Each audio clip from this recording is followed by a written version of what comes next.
Video में हम लोग क्लास 10th फिजिक्स का ऑब्जेक्टिव पढ़ेंगे जो 100% फाइनल एग्जाम के लिए इम्पोर्टेंट है। फाइनल एग्जाम की बेहतर तैयारी करने के लिए चैनल को सब्सक्राइब करें और अपने दोस्तों को भी शेयर करें। तो चलिए क्वेश्चन नंबर 1 को देखेंगे। देखिए क्वेश्चन नंबर 1 में दिया हुआ है कि फोकस दूरी 20 cm के अवतल दर्पण की वक्रता त्रिज्या होगी। देखिए इसमें वक्रता त्रिज्या निकालना है, आर निकालना है। क्या निकालना है? आर निकालना है। ठीक है, तो r बराबर होता है 2f। क्या होता है? r बराबर 2f। अब यहाँ हम बराबर दे के लिखेंगे 2 और गुने f का मान कितना दिया हुआ है? फोकस दूरी 20, तो 20 से गुना कर देंगे। 20 दूनी कितना हो जाएगा? 40 सेंटीमीटर। ऑप्शन नंबर सी इसका सही आंसर हो जाएगा। चलिए फिर 2 नंबर क्वेश्चन को हम लोग देखेंगे। ये जितना क्वेश्चन हम लोग देख रहे हैं सब प्रीवियस ईयर का क्वेश्चन है और प्रीवियस ईयर से क्वेश्चन 100% आने की संभावना होती है।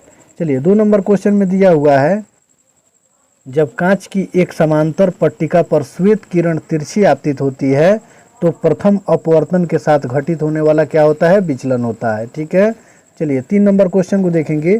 3 नंबर क्वेश्चन में दिया हुआ है कि उत्तल दर्पण में आवर्धन का मान महत्तम होता है, तो इसका सही उत्तर हो जाएगा ऑप्शन नंबर सी, 1 से कम, यानी 1/2 आधा होगा। ठीक है, चलिए 4 नंबर क्वेश्चन को देखेंगे। किसी वस्तु का अवतल दर्पण द्वारा बना प्रतिबिंब आभासी, सीधा तथा वस्तु से बड़ा पाया गया तो वस्तु की स्थिति कहाँ होनी चाहिए?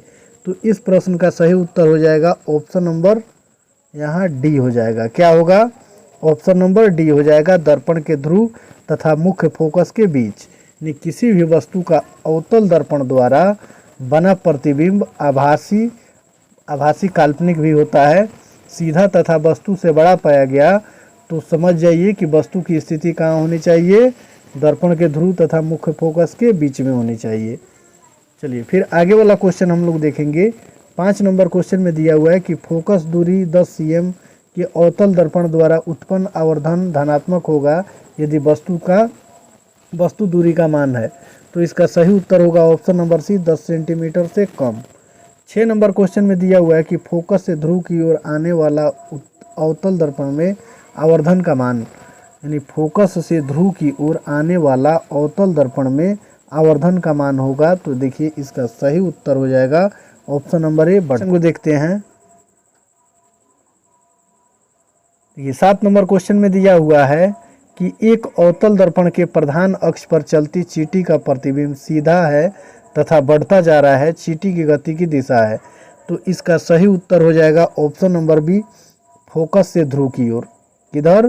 फोकस से ध्रुव की ओर, यानी अवतल दर्पण के प्रधान अक्ष पर चलती हुई चींटी का प्रतिबिंब सीधा है तथा बढ़ता जा रहा है, तो चींटी की गति की दिशा किस ओर होगी? फोकस से ध्रुव की ओर, फोकस से ध्रुव की ओर। ठीक है, चलिए फिर आगे वाला क्वेश्चन हम लोग देखेंगे। 8 नंबर क्वेश्चन में दिया हुआ है कि यदि किसी बिंब का प्रतिबिंब का आवर्धन ऋणात्मक है तो उस प्रतिबिंब की प्रकृति क्या होगी? तो इसका सही उत्तर हो जाएगा ऑप्शन नंबर डी, वास्तविक और उल्टा। फिर 9 नंबर क्वेश्चन को हम लोग देखेंगे।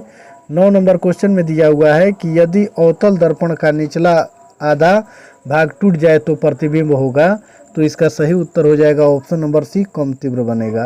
क्या होगा? कम तीव्र बनेगा। फिर 10 नंबर क्वेश्चन को देखेंगे। वायु का निरपेक्ष अपवर्तनांक वास्तव में होता है, तो इसका सही उत्तर हो जाएगा ऑप्शन नंबर बी, 1 से अधिक। फिर 11 नंबर क्वेश्चन को हम लोग देखेंगे। 11 नंबर क्वेश्चन में दिया हुआ है कि निम्नलिखित में से किसका अपवर्तनांक सबसे कम होता है, तो इसका सही उत्तर होगा ऑप्शन नंबर सी, पानी का। किसका अपवर्तनांक सबसे कम होता है? पानी का। चलिए 12 नंबर क्वेश्चन को देखेंगे। एक प्रकाश किरण एक समतल दर्पण पर लंबवत आपतित होती है तो परावर्तन कोण का मान होगा, तो इसका सही उत्तर हो जाएगा ऑप्शन नंबर डी, 0 डिग्री। यानी एक प्रकाश किरण समतल दर्पण पर लंबवत आपतित होगी तो परावर्तन का मान आपको याद रखना है कितना? 0 डिग्री। चलिए फिर 13 नंबर क्वेश्चन को देखेंगे। अवतल लेंस द्वारा प्राप्त प्रतिबिंब होता है, तो इसका सही उत्तर हो जाएगा ऑप्शन नंबर डी, इनमें से सभी।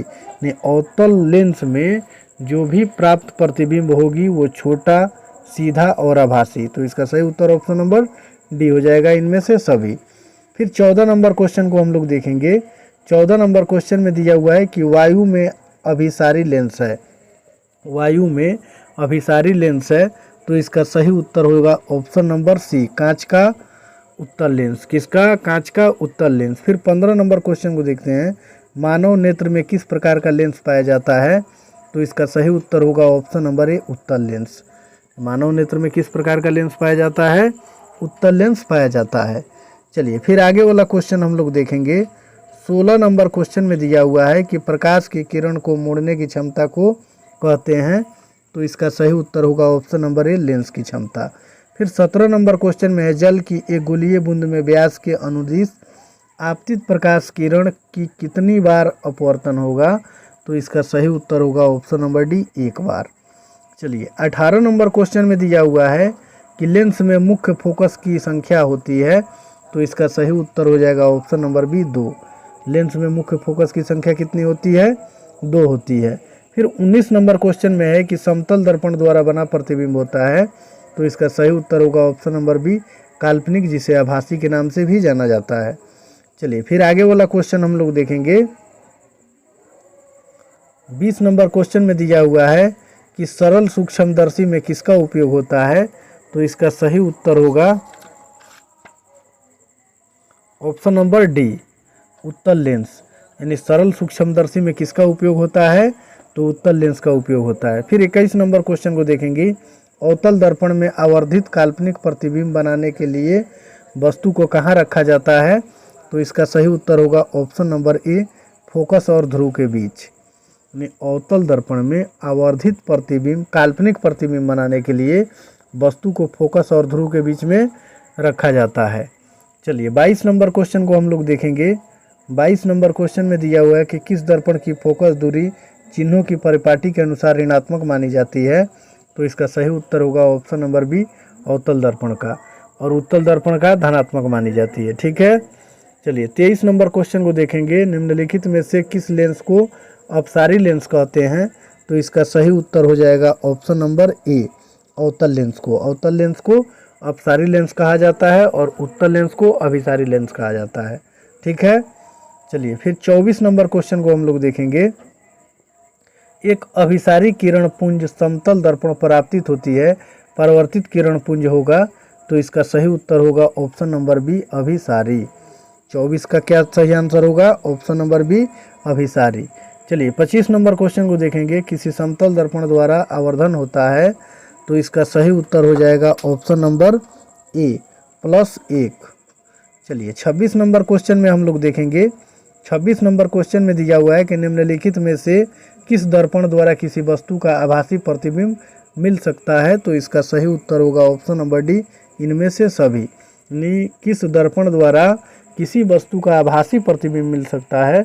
तो देखिए समतल दर्पण से भी आभासी प्रतिबिंब मिल जाएगा, फिर उत्तल दर्पण और अवतल दर्पण, इन तीनों से आभासी प्रतिबिंब प्राप्त हो सकता है।